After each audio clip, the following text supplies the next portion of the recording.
to Class 7 in the Taming the FamilySearch Goliath class series. Our class tonight is on the topic LDS family ordinances. This is Carol Devine, and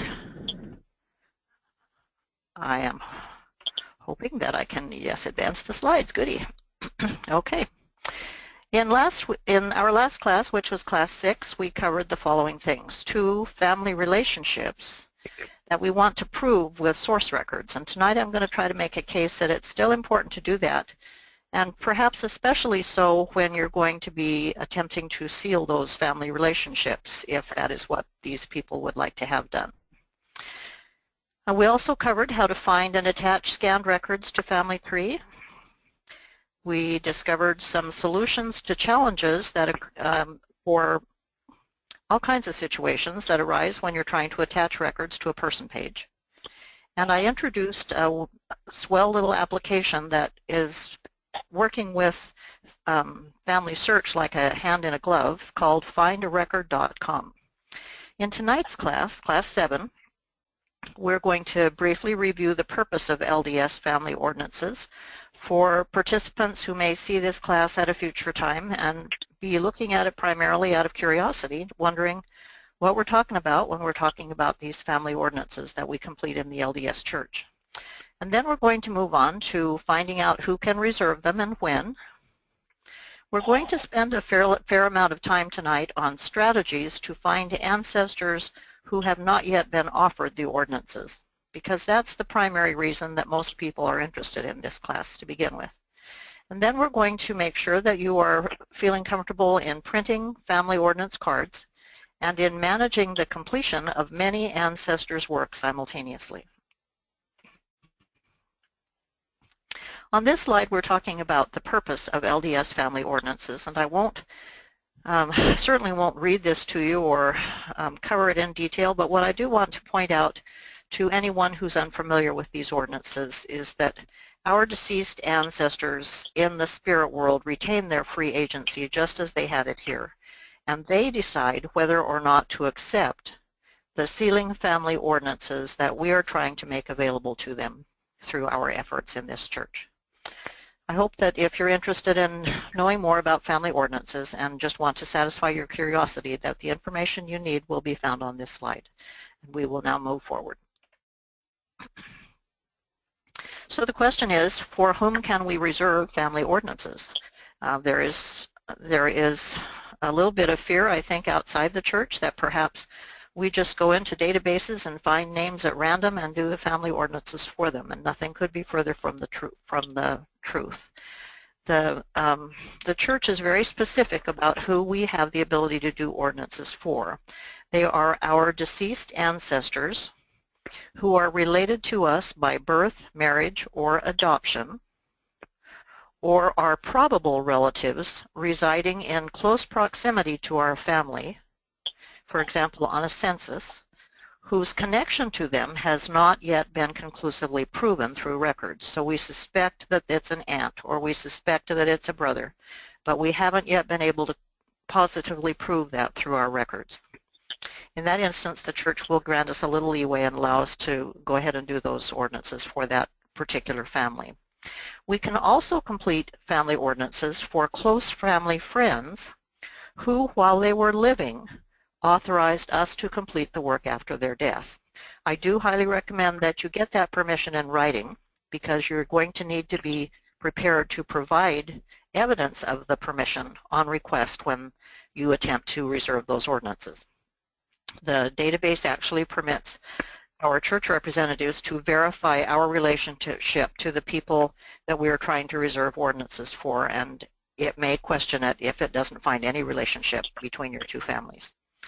We are completely prohibited by LDS church policy from completing family ordinances for anyone else, anyone who does not fall in these categories. So for example, you never start with a big database, for example, and just start doing the temple work for all the people in that database. They're not related to you in all probability, and the church would not condone that in any way, shape, or form. However, we can certainly document their lives and families in FamilySearch Family Tree, with loving care and leave the information for their descendants to find in the future if they wish to offer the family ordinances to their ancestors. Out of respect for the closest living relatives of an individual who has passed away without having their ordinances completed, the church has established what they call a 110-year rule. And there is some question in some church members' minds about what that 110-year rule means. Does it start from today?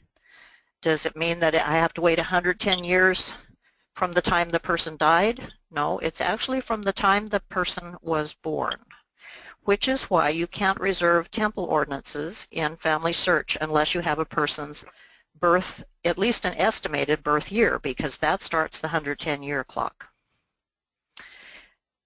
And within that 110 years, only closest living relatives of that person can do their family ordinances. And the intention is to give that family every opportunity to complete the work for their deceased loved one themselves.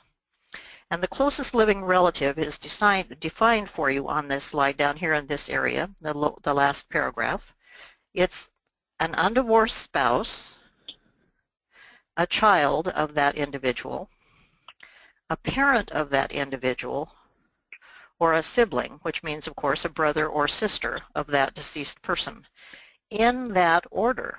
So if you were attempting to get permission from the direct family, the closest living relatives of that person who is related to you in some way, to do the temple work for an individual within the 110 years, you would go to the undivorced spouse first. If that person was deceased also, then you would be able to go to a child of that deceased individual. If all the children were deceased, you could go to a parent if they were still living. And finally, you could go to a brother or sister of that deceased person. If all of those people are deceased themselves, there is no closest relative, but that at the present time, the church policy does not give us any way to overcome this 110-year rule, even though all these individuals who could perhaps give permission are also deceased. So they're being very cautious. They're trying to make sure that if later it turns out that there is a descendant that someone had assumed was deceased because they hadn't heard from him in 20 years or something, and they join the church and they say, well, I want to do my mom's ordinances, this policy will permit them to do them within the 110-year period. After that 110-year period ends, so it's been 110 years since that deceased person's birth, anyone who is related to that individual and happens to find their name in the database or add it themselves may have the ability to do that work for the individual. So there are a couple of situations that can apply in this 110-year rule. You may have written consent of the person while they were alive, that is the person who has now passed on. While they were alive, they gave you consent that their ordinances be completed on their behalf after death. I highly recommend that you get that in writing because the church will ask for it. And it's pretty hard for them to contact the person who is now deceased and say, hey, did you give consent for this to be done? Or you can have permission of the closest living relative, as we've been discussing here, or you are the closest living relative. I've been approached by several people in my ward in the last couple of weeks saying, my mother just passed away a year ago, March 24th. How soon can I do her ordinances?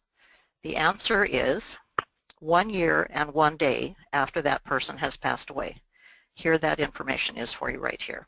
1 year and 1 day after, you will be able to reserve those ordinances for that individual.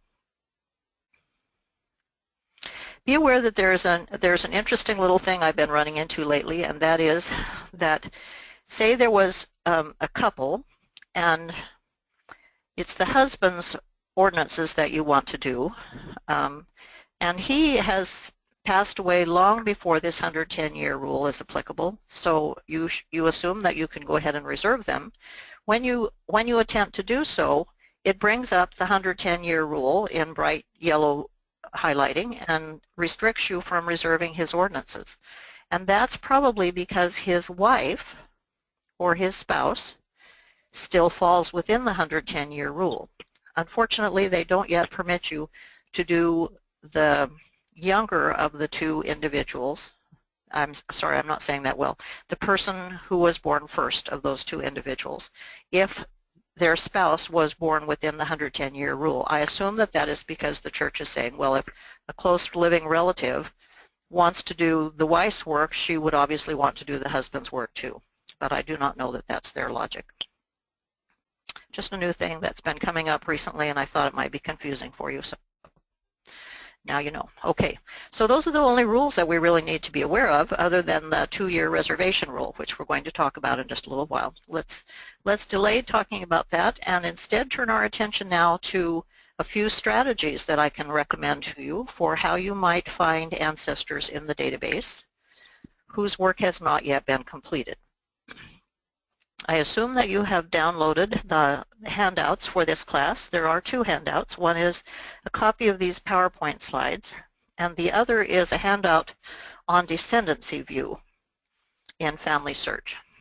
And descendancy view is a relatively new tool. It was developed by the church about 2 years ago, I would guess, specifically to help us scan down multi-generations of our direct line family groups, and through little icons be coded, be cued to notice that someone's ordinances have not yet been completed, so that we can look at them again and make sure that the work is finished before we leave it. And what I'm suggesting before I actually take you to descendancy view and show you this is that for each of your 4 major surnames, if you choose to use this tool, you go back to the earliest direct ancestor for whom source records are provided. Why did I say it like that? In my opinion, it makes no sense at all to seal family relationships for which we have no records, no evidence whatsoever. It's basically words on a piece of paper without records. And so we're talking about people maybe 5, 6 generations back in your family, depending on how old they were. So I would guess probably people who were born around 1800 and were alive in 1850 when we started getting really good records through the censuses, etc., that can confirm 2 essential relationships. These are the same 2 essential relationships we talked about in our last class, so this is not news to you if you've been watching this series. The 2 essential relationships that I encourage you to support through records are these. These 2 people were a couple, and this was their child. That's not that difficult to do. You can do it through death records often. You can do it through marriage records. You can do that through multiple census records that tend to confirm that those were actually children of that family. Possibly the best alternative is through marriage records, but marriage records, of course, were not available until often nearly 1900 in many of our states, so they're not always accessible as we would like them to be. I highly suggest that because of the importance of the ordinances that we're trying to perform for these families and the likelihood that we will make serious mistakes in family groups unless we have some kind of records to back up what we're trying to seal, that it's probably not best to seal family groups who have not yet been confirmed with any kind of records in FamilySearch. Be aware that FamilySearch has only given us the opportunity to provide our documentation for maybe 5 years out of all the years that it's existed and been available online. Probably 15 years, I don't know exactly how long. So when you see a family group in FamilySearch that doesn't have records, don't assume that the information is in question. It simply may mean that you need to go out and find records to confirm the data that's being presented there. Okay, let's go take a look at this descendancy view. Specifically, I want you to know how to get to it. I'm going to go back to FamilySearch here. I'm going to sign in. I'm taking you from the home screen, which is a little bit longer, but I wanted you to see how we find this thing.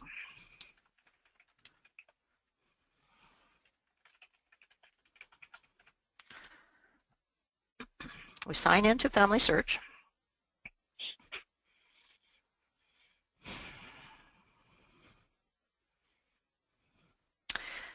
And if we come here to Family Tree and then go to Tree, Got to do that a little more slowly. There we go, to tree.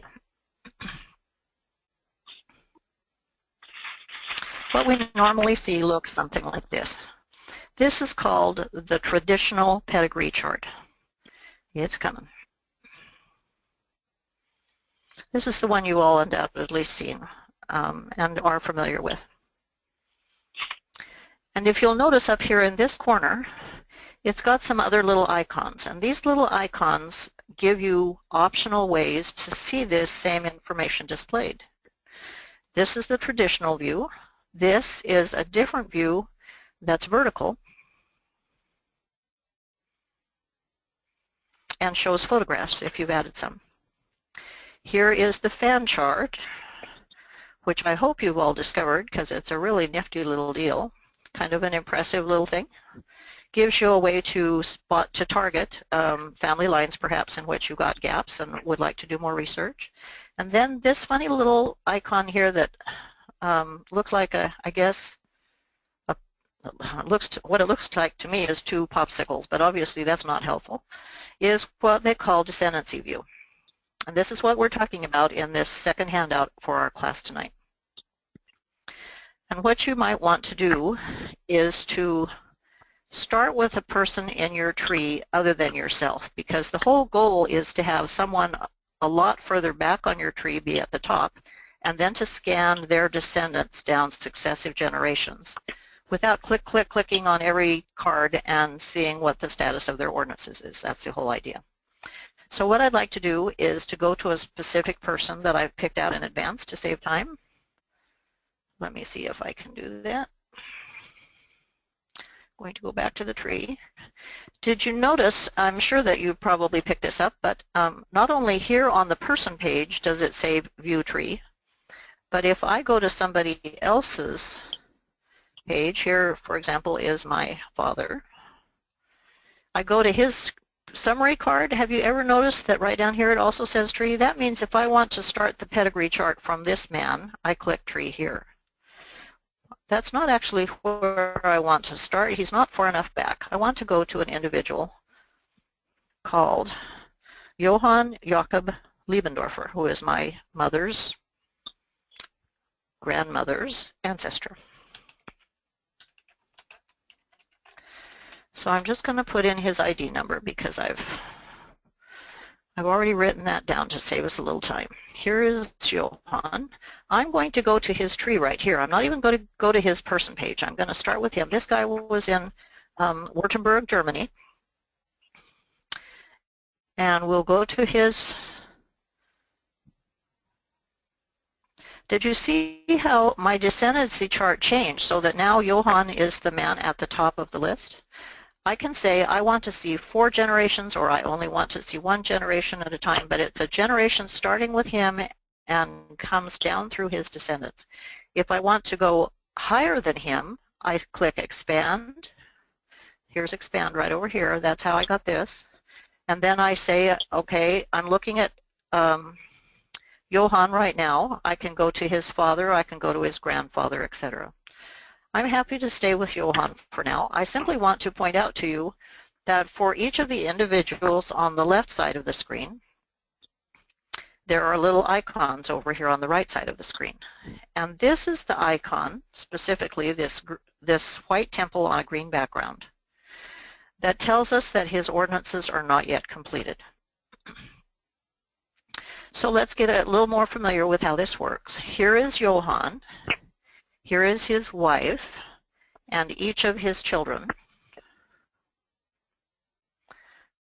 If I scroll this down a little bit, I see that's the whole family right there. But I mentioned that it's possible to get more than 1 generation, so let's pick up 2 generations. The database will add another generation for us, and what it's doing here is saying, okay, here's Agnes, here's their child, here is his wife. If I click this, what happens?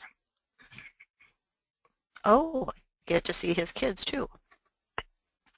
If I click this, I get to see her spouse and her kids too. Pardon me, I'm getting over a cold. I still haven't managed to kick this cough all the way. What are some of these other icons? What do they mean? Let's click the word show right up here above the icons, and that gives us a little chart that shows us what all the little icons mean. Here's the one we just discussed, which means there are ordinances that are not yet completed. These little blue ones mean there are some record hints available on his person page. We might want to go to that page and see what records they've already found for us. That would be easy for us to download to his page. Research suggestions can be interesting. If I click on research suggestions, it's going to give me information. It says, Carol, you don't have any sources at all for this woman. Do you want to go do something about that? And it says, this person is 15 years or older and has no spouse or children. Voila. Indeed, this man did die when he was 24 years old, and we don't have a spouse or children for him. And I will share with you that when I am actually looking for people in the database to complete ordinances for someone else, and I spend a lot of time in this ascendancy chart and get really frustrated because it looks like they and their family members have found every blasted ancestor that they ever had who could possibly want family ordinances, and they have done the work for them already. The trick that I find the most successful is to find an ancestor like Johann here and say, I'm speculating that he probably got married and no one knew what happened to him. Now this is an example in Germany, and that would make it much more difficult because I'd have to go to German records to find them. But if I'd found someone in the United States so that I had access to, say, census and marriage records and to Ancestry.com, where I can learn what non-LDS researchers know about this family, including this man, I might hit pay dirt because I might find out who his wife is and that he had 2 kids before he passed away. And all of a sudden I've begun to find people who are not yet in FamilySearch that I can add to FamilySearch. And for those of you who've been in the church for a long, long time, that's where you need to go, because the people in your family line who are in FamilySearch have probably had the majority of their temple work done. And so you need to reach outside of FamilySearch and bring family members into FamilySearch in order to find names to do. But you will find lots of names that way. All right, so let's come back. Let's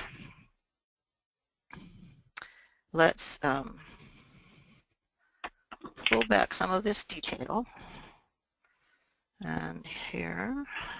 And let's come back to this fellow down here, Johann Rettel Liebendorfer, whose temple work is apparently not finished. Let's find out what it says for us here. Oh, it's telling me none of his temple work is finished yet. I am not a big fan of going ahead and requesting the ordinances from this point, and I'll tell you why. I want to know more about that individual, and especially I want to know if he's got duplicates in the database. So instead of clicking here and clicking here, I would prefer to go to his person page by clicking his name here, going to his person page. Finding out if there are any records that are available. This fellow was in Germany. I don't know if he came to the United States. There's no indication that he did. But I would certainly want to check for duplicates. Why do I emphasize the importance of checking for duplicates? Because I don't want to do the work for this man if it has already been done. Let's check for duplicates and satisfy ourselves that there are none. Oh my goodness. Johann Rettel Liebendorfer, Johann Jakob Rettel Liebendorfer, 1766. Same parents. This is apparently a brother of my man. Let's go back and look at him. Let's see. Yeah, it's asking me if this is by any chance a duplicate of this man, which is a possibility because we had a brother in 1768 and a brother in 1771. That's a pretty tight fit. It's possible that he was. I would need to resolve that for myself before I actually chose to reserve his ordinances and do them, because this man's ordinances have all been completed. Now, for those of you who are not LDS and don't have an LDS membership number as a result, even though you may have an account in FamilySearch, you will not be seeing these temple ordinance status boxes on the person cards. And that's simply because it's presumed to be of no interest to you if you are not an LDS church member. Don't be concerned by that. Okay, that's what I wanted to show you about Descendancy View. Descendancy View is the tool that the church has introduced most recently.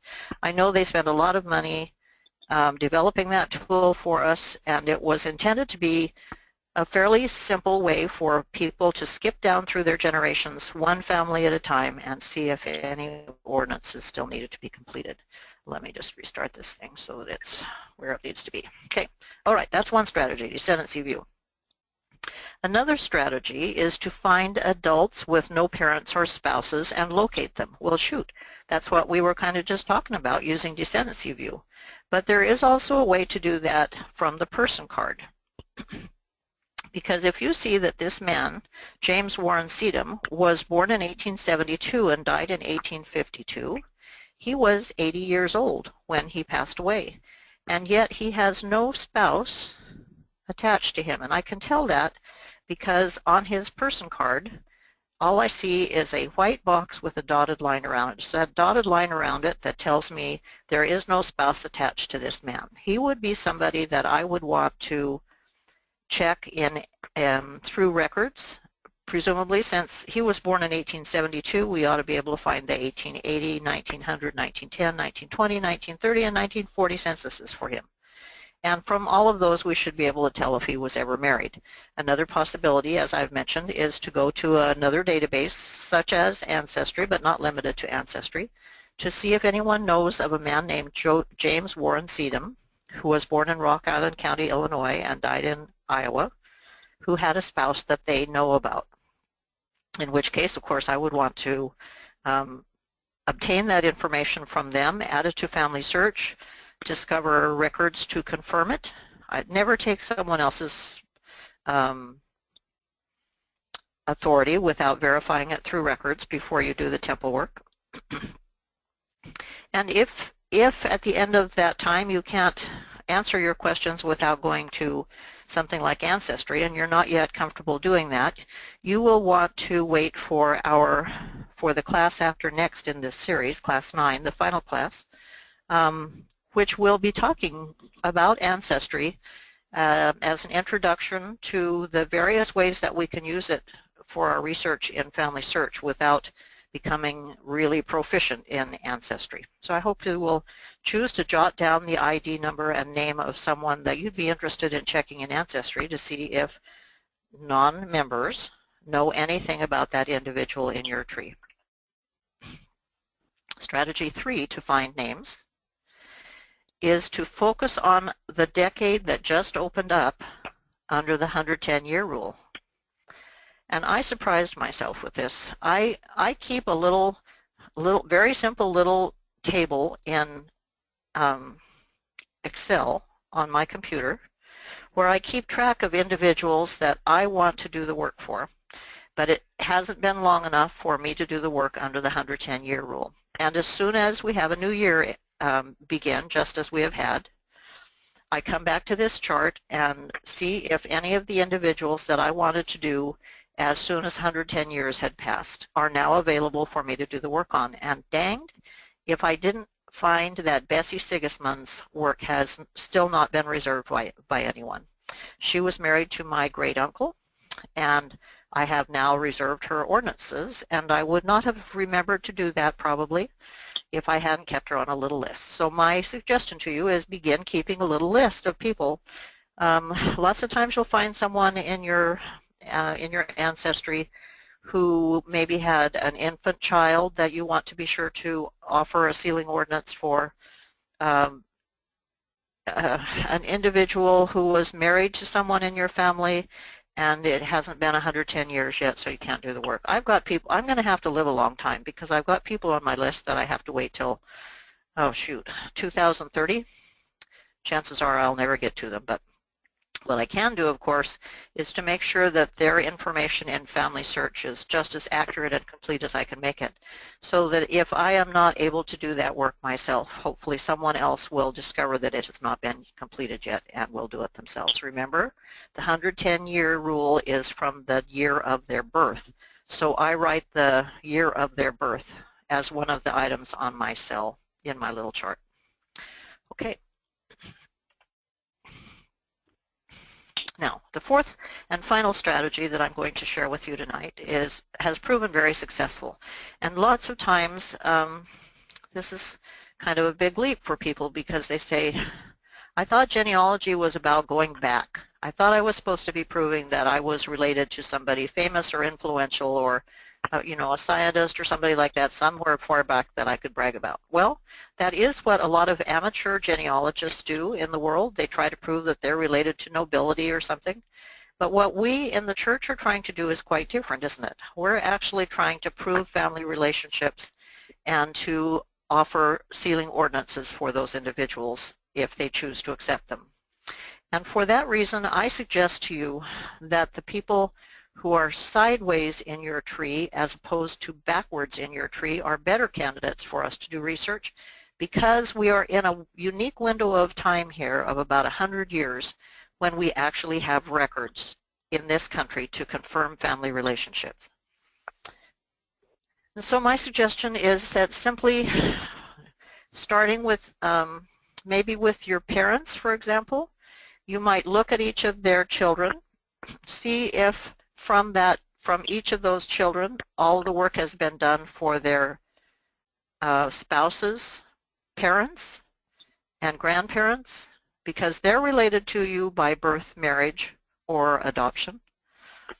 And then, if by any chance any of their children have passed away and it's been at least 110 years since their birth, you can do their work as well. But what I want to suggest to you in this strategy is a little bit more than that. I want you to find their records. I want you to focus on one family and really get them right. And make sure that their ordinances are correct. So find their records. The more you research, locate, and extract those records for those people, the more unsolved mysteries you're going to discover. Who is this child in this family? I'm sure that's not a child of these parents. Who is that child? Turns out he was the child of the wife's sister who died very young. The husband had to work. He asked her to take care of the child until he could reestablish a family group that was capable of raising him. Sealed or not, are the kids with the right parents? There is an assumption in FamilySearch, I think, with many members that if they are sealed, it must be right. That is not always the case. And of course, we want to challenge those incorrect sealings and help the people who are researching them recognize that they may not have that child with the right family, because until it's called to their attention that an error has made, they're satisfied that they've got them in the right family and they've stopped looking.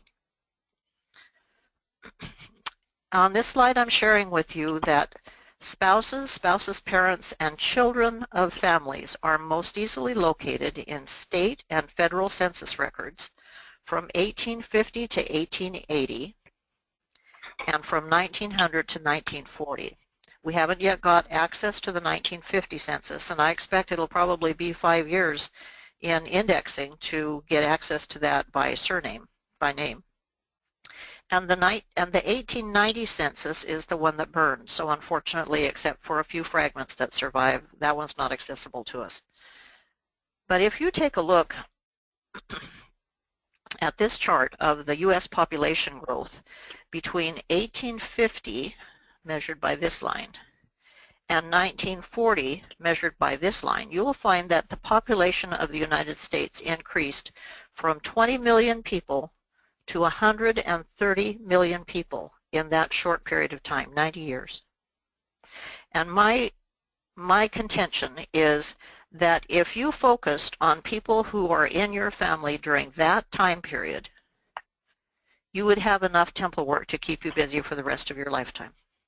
and you would have records to document the relationships that you are sealing.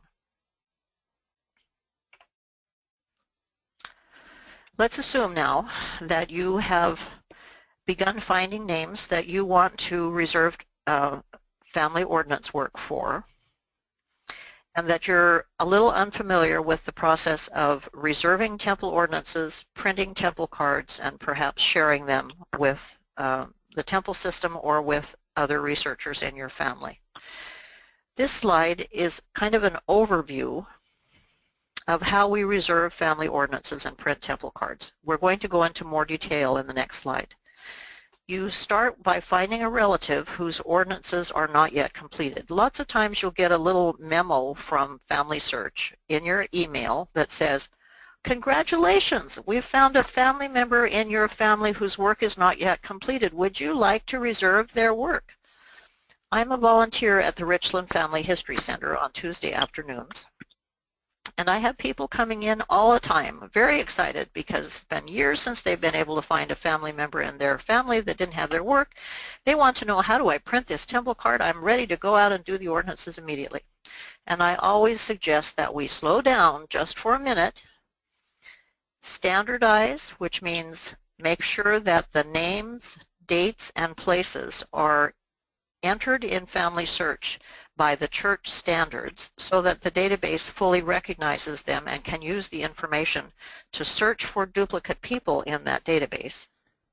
So we standardize the names, dates, locations for the relative, his or her spouse, and parents. That means, of course, moving nicknames from the top of the person page down to the other information section in the person page, because there they help us find duplicates as opposed to causing duplicates. Then once we've done that, we search for and merge duplicate persons. There is no point spending 5 hours doing the family ordinances for an individual if their ordinances have already been completed by someone else, and that's what we're trying to make sure has not already occurred.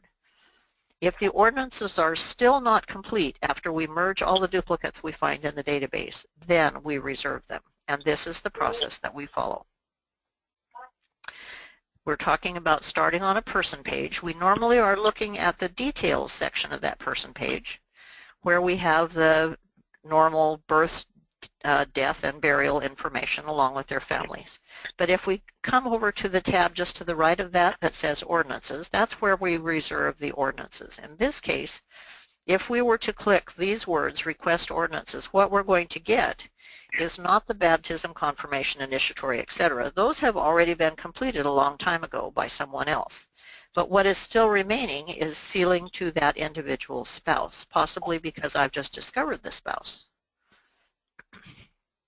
If I click on that, it's going to give me a box like this, and it's going to ask me, do I want to reserve the sealing of the spouse for Donald Lee Ollinger, who was Lydia May Metzer. And if I click this box and say request, then I'm going to get that ordinance reserved under my name, which means, of course, no one else can do it except me for at least 2 years. And sometimes you will get a message that still warns you that the database has found possible duplicates. They might not really be duplicates, but the database suspects that they could be and asks you to return to the person page and evaluate those possible duplicates. If it gives you that message, you always want to take that step. And if ordinances are still needed, then you go back to step 4 and you try again. Finally, when you seem to have everything clear, you say, I have read and will comply with the church temple ordinance policy. Remember, we've been talking about the rules, who you can reserve the temple work for, and during what time frame. And at the end, we actually add to our temple ordinance list. Let's go to the next slide. We're going to see a little more detail now. The actual process of printing a temple card. What I'd like to do before I move into that point is to call your attention to the fact that I'm giving you a step-by-step guide for these things. Let's see what the next one is. Overview of the process. Print a temple card. Here's the step-by-step information on printing a temple card. And here is the follow-up steps for printing a temple card. including the last step where you notify that yes, I got that card successfully, and then some tools. I'm going to stop here and we're going to go back. I want to show you in FamilySearch what it's like to actually reserve a name to do temple work. So we're going to go back to FamilySearch, which very likely has timed me out. We'll find out. And we're going to go find a man whose work I have already confirmed has not yet been completed. I'm going to reset that find function. And I'm going to look for Lester Crooks. Yes, believe it or not, I have an ancestor whose last name was Crooks. He is not the darkest skeleton in my closets, but he certainly did have a challenging last name. I always wonder what women thought when he proposed to them, and she's thinking in her mind, do I really want to be Mrs. Crooks for the rest of my life? Let's go to this man's person page because that's where we reserve the ordinances. Here is Lester. We've got some records that we had darn well better download and compare with his information before we actually reserve his name for family ordinances. And in doing so, we might find more family members. For example, we might find a wife and possibly children that we could seal too. So it's definitely worth our time to find all the records that FamilySearch can provide. And as you know from an earlier class, these are just the record hints. It's also possible to search for specific records. Like I might say, well, geez, if this man died in 1978, I ought to be able to find more than the 1910 census. I ought to be able to find him in 1920, 1930, and 1940. And those are, chances are, his adult years when he would have had a family with him if we're going to be able to discover it. He lived for 75 years. He almost certainly had a family. Let's assume that after doing all of that research and attaching all his records, we've concluded that yes, we do want to go ahead and do his individual ordinances. As we covered in that little overview summary, here we are on the details section of his person page. And we want to be in the ordinances section, so I'm going to click that word. This is telling me that none of his ordinances have been completed yet and that I can request them. It's not showing any spouse. As we knew, we haven't identified a wife if there was one. These are the parents that it's noting, and it's important for us to pay attention to that because if it's got two sets of parents, we need to go back to his person page and find out which of those sets of parents was correct, don't we? We certainly don't want to seal him to the wrong set of parents. If I want to go ahead and reserve his ordinances, I simply click Reserve Ordinances, which gives me this little summary card that tells me what I'm getting myself in for, and I click Request. Here are the church rules that we've been talking about in the first part of this class. I say I have read them and agree to comply with them. And now I'm going to add this name to my temple ordinance list by clicking that button. Did you see how that cute little icon floats up to my temple ordinance list? That's pretty clever. I want to go see that name now, so I'm going to go up here to temple and then not printed. He's the only name that I haven't printed. I'm pretty diligent about always printing names when I find them.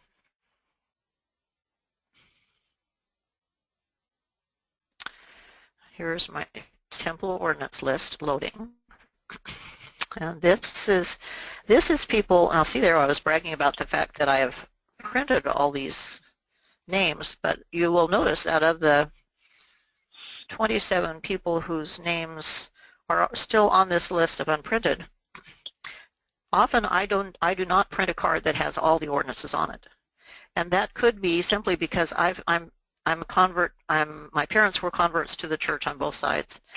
And we've got so many thousands of names in our family for whom the ordinances have not been completed that we're just absolutely overwhelmed with names. And I have sort of a mental note about how many names I'm willing to carry on my reservations list at a time. I would prefer to perhaps do the baptism, confirmation, and initiatories for them and then release them so that someone else could start from there.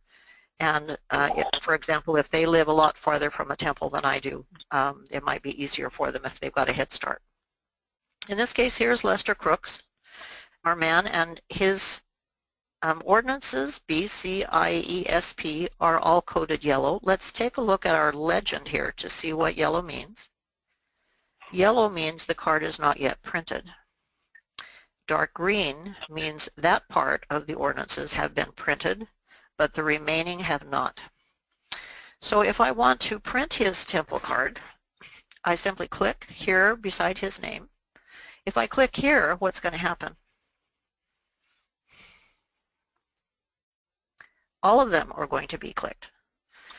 I certainly don't want to reprint these. I've already got a card. It's never a good idea to have two cards for an individual at any one time. It becomes very difficult to remember which card you have already worked on and avoid repeating ordinances. So I'll do it just for this one man to show the process.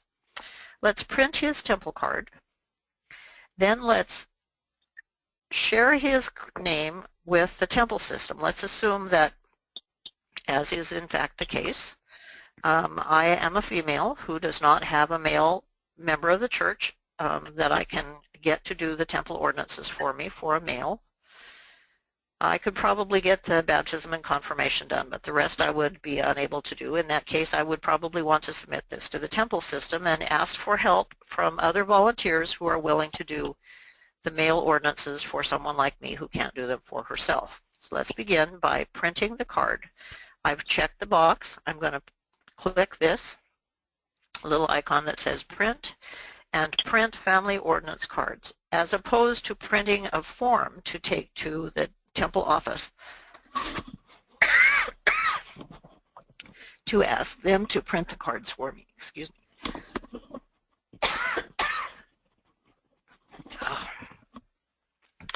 If anybody knows a miracle cure for this blasted cold, I sure wish they'd tell me about it. Okay, let's print the ordinance cards.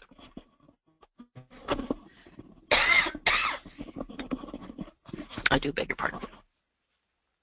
This is giving me the opportunity to determine which ordinances I want on the card I print.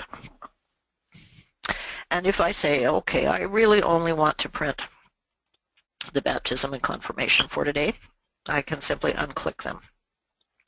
Or I can say, I want all of them. I'm going to say all. I'm going to press continue. It's telling me that it's going to give me a sheet of paper that has the card on it, that I need to be in landscape mode, and that the card will ultimately be this size. Continue.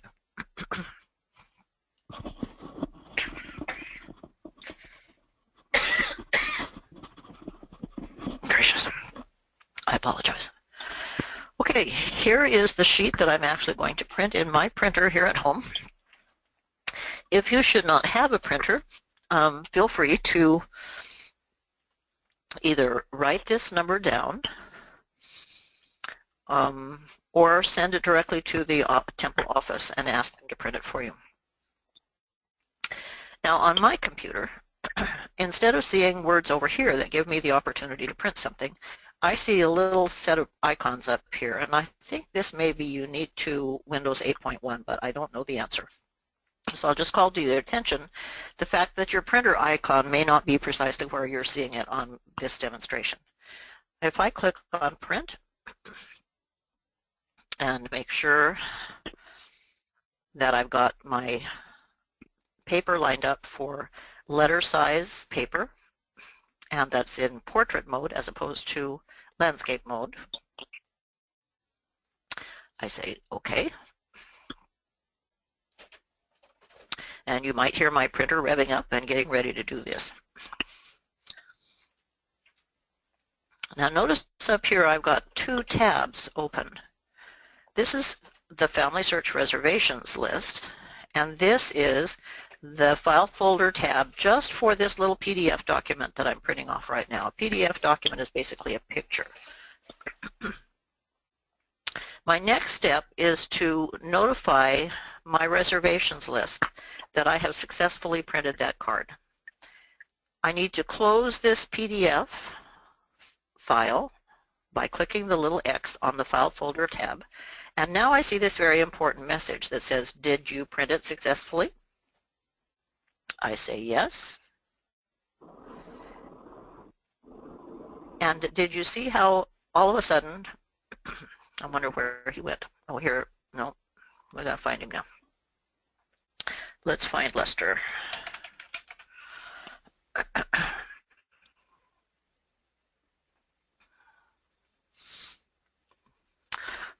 He's not in the not printed list anymore, is he? Let's see if he's in the all reserved list. Yes, he is.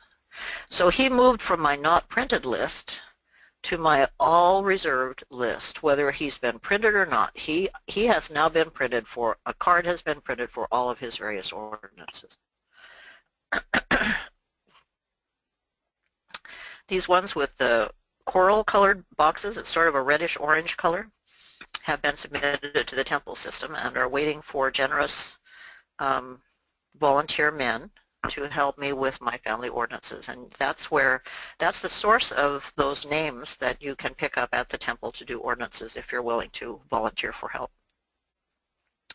Let's assume that I now say, you know, I guess I'm not going to be able to get anybody to do that. I've been waiting a long time and I can't find a way to get this done. Let's say that we want to share this name with the temple system.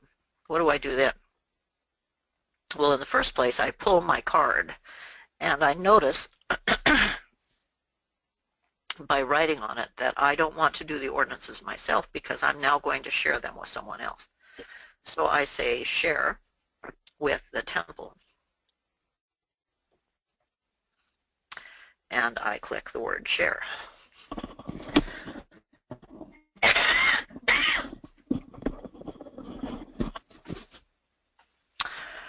And did you see how they immediately turned to coral colored? Well, they're coral colored. I'm offering them to the temple system, but they haven't actually been accepted by any of the temples. The temples actually send out a call for cards from people like me who can't do all the ordinances ourselves. There's apparently kind of like a holding tank in the database that holds all these cards, and the temples say, I'm willing to accept 500 cards, 500 names. And the database will pull 500 names from that pool. And while they're coral colored on your temple reservation list, you can pull them back. So if my brother comes to visit me, comes up from Portland to visit me and says, hey, sis, let's go to the temple today, I can say, oh, yeah, that'd be great. Let me get you a name. And I click here and say, unshare with the temple.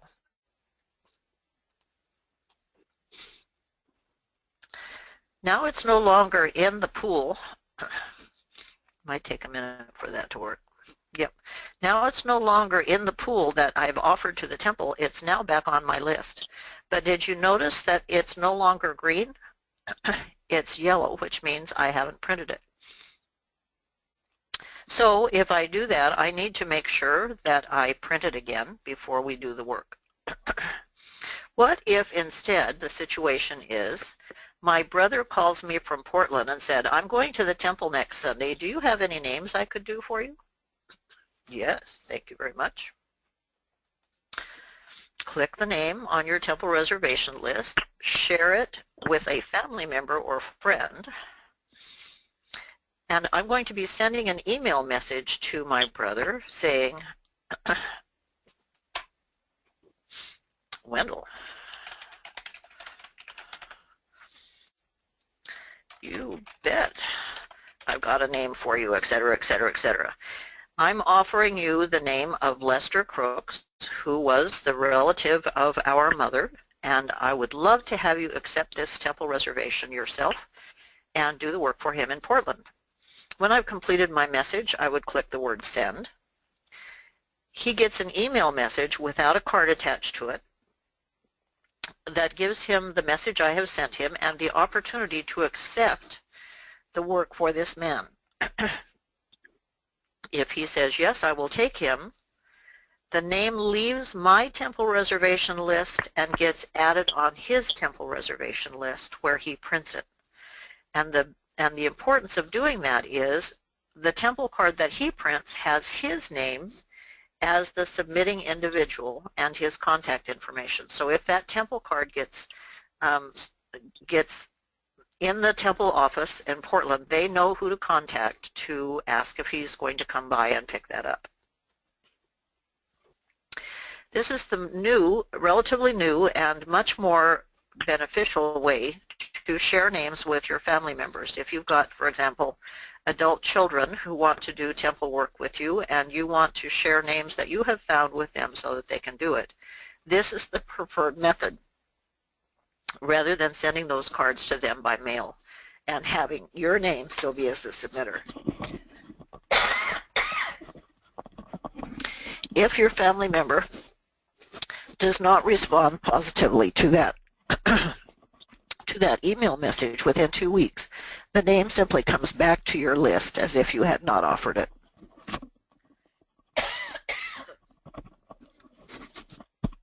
If any of you had this cold, it's just a pure joy. If instead you decide, okay, I've done all the ordinances for this man that I'm going to have a chance to do, I simply want to release it to someone else. You click Unreserve. You click Unreserve again.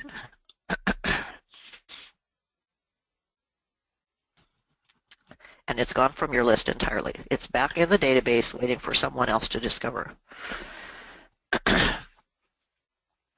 Now we're going to be talking about the restriction that was, well, it's not really a restriction. You know how frustrated you may have been from time to time when you found a relative who is one of your ancestors and someone has reserved their temple ordinances and had them for a long time, sometimes 5 years, and the work was never completed. And you say, man, if I could get my hands on that ordinance myself, I could have it done right away because I live so close to a temple. That's what this policy that the church implemented about 2 years ago, to give us 2 years to complete the ordinances for anyone whose name we have reserved, is intended to help us do. Because the church has no way of knowing if that person who's holding that temple card for 5 years has lost the card, is sick and no longer able to complete the ordinances, has perhaps become inactive in the church, is no longer following up on those names, and meanwhile all those people they had accepted responsibility to do the temple work for are sort of in a holding pattern and no one can help them because no one can get them out of the hands of the individual who has reserved them. This new policy, called the 2-year policy, which is what they're talking about here, printed family ordinance cards are valid for 2 years from the date the ordinances were reserved. And in a way that's kind of misleading because it implies that your temple card is going to, you know how that old TV show where the tape that gave the super spy instructions would just disappear? Your temple cards are not going to disappear in the box that you got them printed in. But what it does mean is that the reservation can be released by the church and put back into actively available status without your intervention. Don't be too frightened by that. There are definitely ways around it. It is not intended to harm sincere people like you who are trying to do family ordinances for their individual relatives and perhaps cannot get to all of them within a 2-year period. There are a couple of ways that you can get around that 2-year rule, and the church knows it and is actually endorsing those strategies. One of them is to unrelease that individual ordinance and simply reserve it again, which starts a whole new 2-year period, clock starting on for a 2-year period.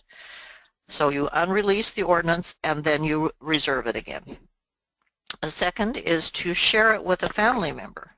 I even know a few people who are determined that they are going to be the ones who do the ordinances for a specific individual, who will share it with a family member and then have that family member send it back to them again. So it's still reserved by the person who originally wanted it to begin with, but they have managed to notify the church by doing that nope, we are working hard on ordinances, we're progressing as fast as we can, and we intend to do the work. Please do not remove it from us. And a third is simply to share it with the temple system and pull it back if you have an opportunity to do the work before the color of the ordinance turns from coral to another color, which means that you can no longer pull it back.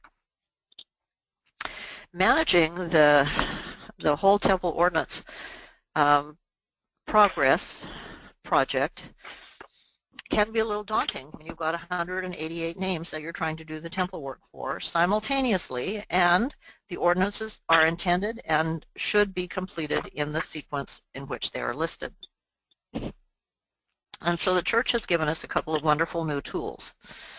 And I personally choose to use these over trying to keep notes on the card or something, or keeping them in a certain order in the card box to say these are the ones that are the oldest. Did you notice that on your temple reservations list now you have the date when the temple card was reserved? And the date when the temple card was reserved is the date that starts the 2-year clock. So instead of having these people in somewhere which I don't quite understand yet, probably because the baptisms haven't been completed, I don't know, I can click over here and say, organize my list by the date that the family name was reserved. Did you see how it organized the names under a whole different structure now? The latest card I have reserved was reserved on 8 February 2015. Today is January 17th, 2017. It has almost been 2 years for this particular individual. However, I have submitted his only remaining ordinance to the temple system because I have not been successful in getting that endowment completed in my among my friends or ward members. And once an ordinance is submitted to the temple system, the two-year time frame no longer applies. The temple system is exempt from that 2-year time frame. So in this case, I don't need to be worried about losing these cards, and I don't have to worry about losing this endowment card until October of this year, by which time I darn sure will have that endowment finished. Another thing that you may have noticed is, actually that's not quite what I want to do, I don't think. Let me instead copy this ID number, and what I want to do is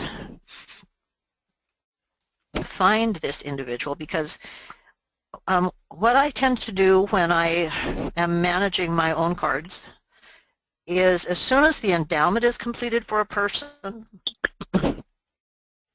I go to FamilySearch and I put their ID in, and the beauty of that is, oh come on, don't tell me I lost it. The beauty of that is I don't have to struggle to look in my card file where I've got all the people whose sealings are waiting and might possibly be waiting for this one. By using the automated system that FamilySearch has given us, we can instead say, hey, I just completed the endowment ordinance for Oscar James Chase. What might that mean to me? What about Martha Jane Spence? Has her work been completed? Yes, her work has all been completed, and this is telling me that she has already been sealed to Oscar James Chase. So not only do I not need to worry about him having an ordinance left in my card box that I am overlooking, but I can see that her work has been completed and now his work has also been completed.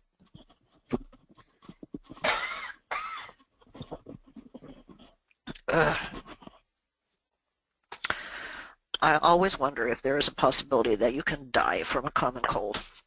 That hasn't happened to me yet, and I suppose it's not a very likely possibility. Let's see.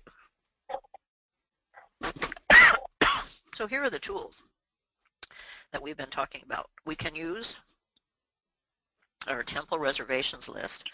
Did you know that you can click on the name of one of the parents and check to see their status, the status of their ordinances from your temple ordinance list without ever leaving it? And you can also look for them by finding that individual and checking their family members from the Find Record, menu. These are extremely helpful and prevent you from having to spend a lot of time searching through your cards trying to figure out if there's something you're overlooking.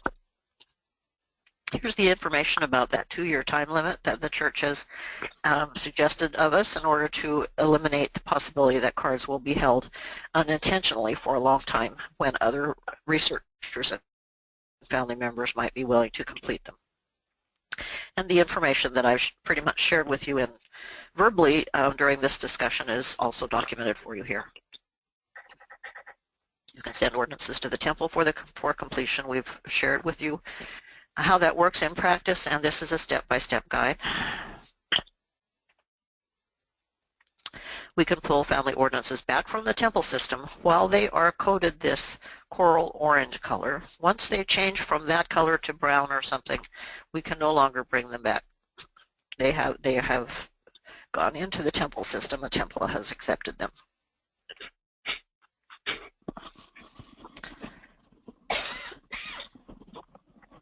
We can invite a family member or friend to accept responsibility for cards. This is the step-by-step process by which that happens. And so what we have covered in Class 7 tonight is the purpose of our LDS family ordinances. Once again, I want to emphasize the fact that no one is forcing anyone to accept these ordinances. We are simply making them available to them because we believe they cannot do that for themselves once they have passed away. Our church rules actually limit for whom we can reserve ordinances, and we've shared with you tonight some tools and strategies to find ancestors for whom those ordinances are not yet offered. We've also talked about family tree resources, automated resources that help us to manage the project of completing a succession of ordinances for a number of our family ancestors at one time. As we have tried to do throughout this series, I'm offering you a homework assignment as part of this class tonight.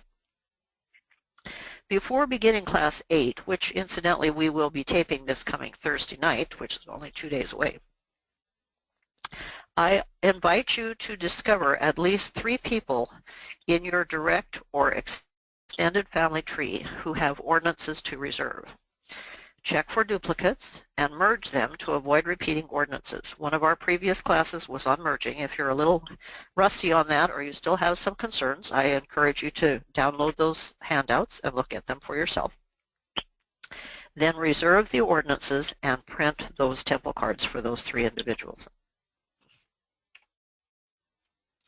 In our next class, which we will be, as I said a moment ago, we will be recording next Thursday, we're talking about a very important skill if you're going to do a lot of research and adding a lot of information to FamilySearch, and that is fixing incorrect family relationships in Family Tree.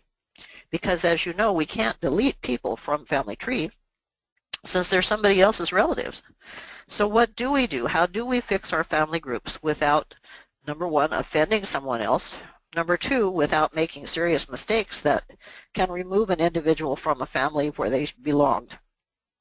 And second and thirdly, how do we do it the most easily so that we don't waste a lot of time and effort and frustration on that process? The Taming the FamilySearch Goliath class series is intended to help you learn how to use FamilySearch Family Tree with both confidence and skill. You can download these classes and all the class handouts from this website, which also includes links for you to watch the same classes on YouTube if you wish. The series of 9 classes was presented and recorded between November and January 2017 by West Richland Stake of the Church of Jesus Christ of Latter-day Saints in Washington. Mike Goodmanson is our event coordinator. Here's his contact information. We would love to hear from you if you're finding these classes to be helpful to you. And we want to offer special thanks to the Rich Family History Center in Richland, Washington for their generous support and the use of their classroom facilities and equipment. We look forward to seeing you in the next class. Thank you for bearing with me and my cold. I appreciate your help and cooperation and hope that this has been helpful to you in learning how to do your own family ordinances. Thank you so much. Good night.